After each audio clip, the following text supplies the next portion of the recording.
upon or even away from the Jewish community? Was it completely unrelated to the murder?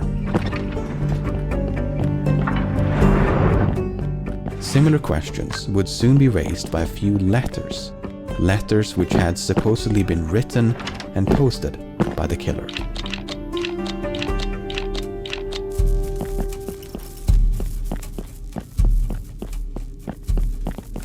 Three days before the murder of Elizabeth Stride and Catherine Eddowes, the Central News Agency of London received a letter in the post, the author of which claimed responsibility for the recent murders and to be planning for the quote, next job. Then, in the aftermath of the two killings, the same agency received a blood-smeared postcard. It contained details about the atrocities, which the author described as a quote, double event. On the off chance that the letters were genuine, the police decided to make them public. The hope was that someone would recognize the handwriting. Unfortunately, no one ever did. Instead, it merely served to advertise the name with which the letters had been signed. Opinions on the letters' authenticity were divided back then and continue to be today. Most notably, the Dear Boss letter had promised to quote, clip the lady's ears off and send them to the police. The police never received such a package, and neither of the two victims had had their ears removed. But you may recall that the right earlobe of Eddowes had been quote, cut obliquely through.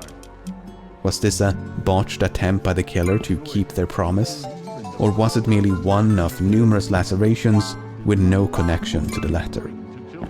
The contents of the letters notwithstanding, modern linguistic analysis does suggest that they were penned by the same hand.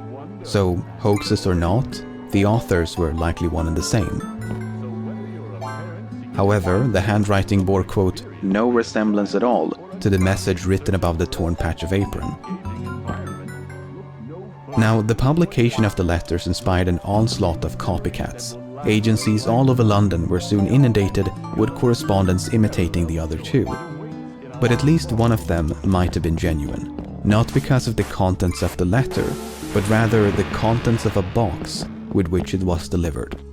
On October the 16th, a man named George Lusk received a small package in the post. Lusk was the chairman of the Whitechapel Vigilance Committee, a small group of local tradesmen who sought to identify the killer. The package consisted of a letter and a cardboard box containing half a kidney. The doctors who examined the kidney all agreed that it was human, but whether it was the same left kidney removed from the body of Eddowes could not be determined. It could, for instance, have been an elaborate hoax by a medical student or someone with access to human organs. The author of the accompanying letter, meanwhile, insisted that the kidney did belong to the victim and that they had fried and eaten the other half.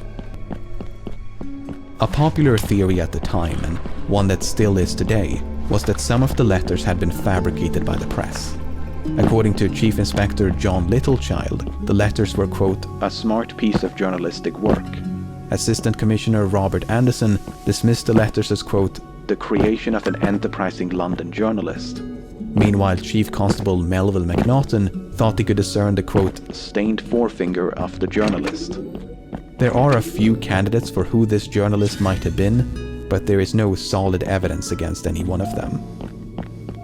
Whether it was a hoax by an enterprising journalist or the genuine prose of the Ripper, the letters did nonetheless receive widespread attention. They commanded space in virtually every newspaper and dominated much of the public discourse throughout October, a month which passed without a single atrocity bearing the signature marks of Jack the Ripper. Perhaps it was finally over. It is pretty certain that the master has become frightened and has suspended his horrible work for the present, if not for good.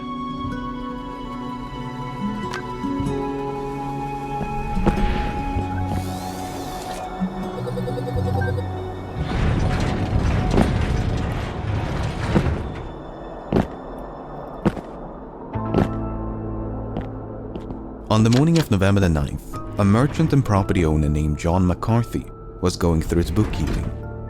McCarthy was the landlord of Miller's Court, and the tenants of room 13 had fallen behind on their rent.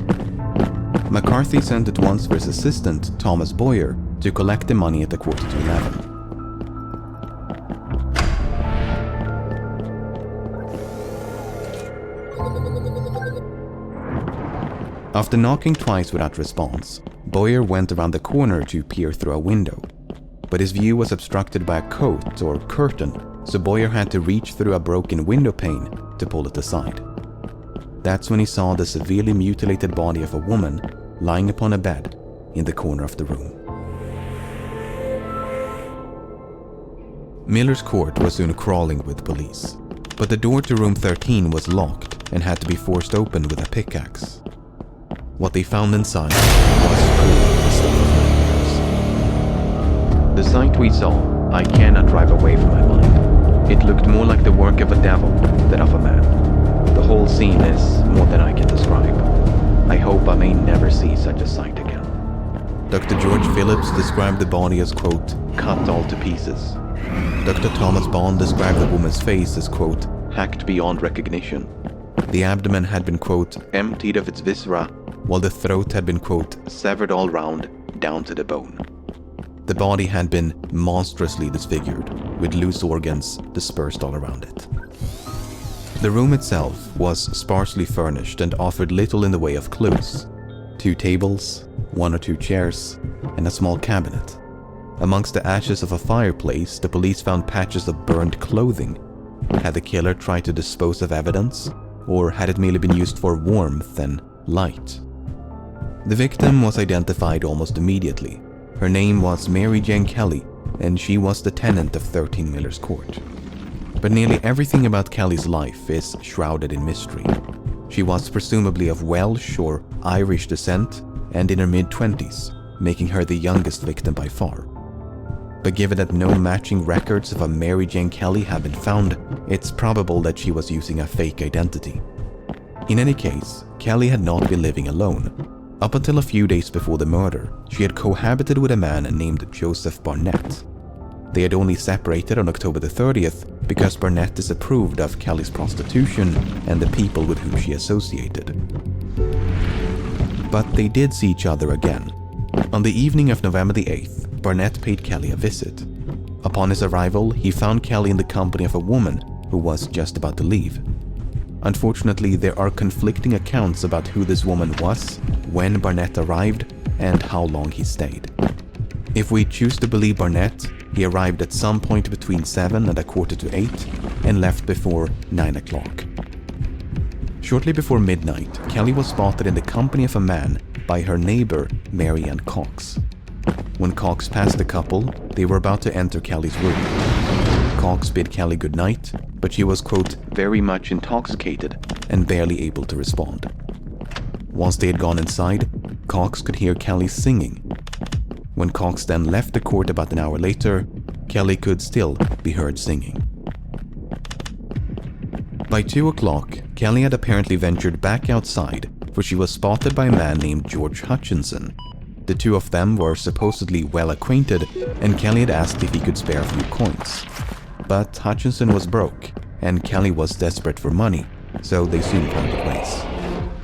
Moments later, Hutchinson observed Kelly being accosted by a well-dressed man. The two of them had a seemingly jovial interaction and began walking north. Hutchinson found it suspicious that such a well-dressed man would seek the company of a woman like